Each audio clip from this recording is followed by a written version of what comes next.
Hey Kaiju fans, so today I'll be unboxing this Mechagodzilla 1975. This is made by Bandai Namco. It's an Ichibansho figure, and it's the G Tempest as well. I think that's sort of the sculpting house, so I think they're pretty well known in the Godzilla community. And if you do like our content, please hit the thumbs up button and subscribe, and head on over to kaijukingdomcollectibles.com for all kinds of kaiju related products. Alright, let's go ahead and get this guy opened up.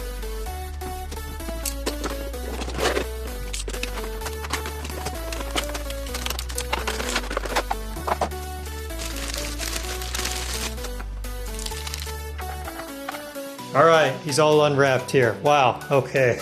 Wow, this is really incredible actually. I guess my first impression is that obviously this is made of plastic, but as I'm looking at it, I could obviously think it's some kind of metal. Just the way it's painted, there's rivets, there's sort of contortions within the metal itself. I mean, I just have never seen a more detailed Mechagodzilla figure. Typically, Mechagodzilla, when they do produce them, they're kind of, it's in sort of perfect condition, but you can tell there's like sort of battle wear on the metal plating, and there is some discoloration as well, which I think is absolutely terrific. Yeah, this thing is awesome.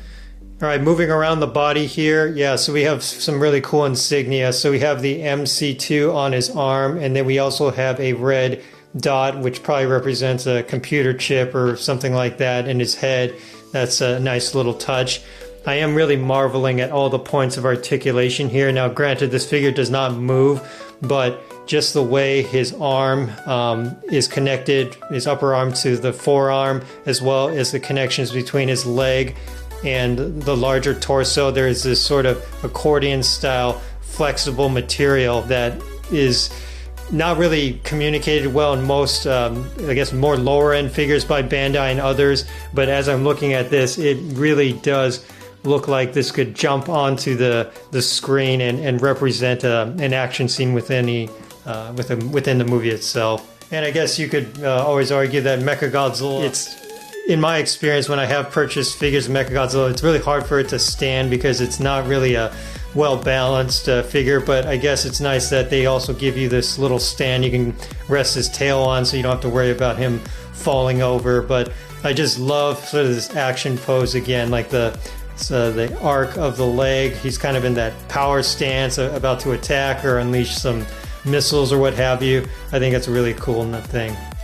And maybe one other thing I would like to sort of highlight here is the fact that if you do illuminate this figure with artificial light or something like that, that could really add to the mystique and the presentation of it all, because I have a few spotlights on here, and the way the light bounces off the figure, yeah, it seems much more premium than what you're actually paying for it. It's actually not particularly expensive figure, but yeah, I'm just really, really impressed by this. We've come a long way since when I was young, when toys were a little bit more toy-like, but nowadays they are really sort of display quality. And yeah, I hope you like this content, and I guess we'll go ahead and catch you next time. Thanks.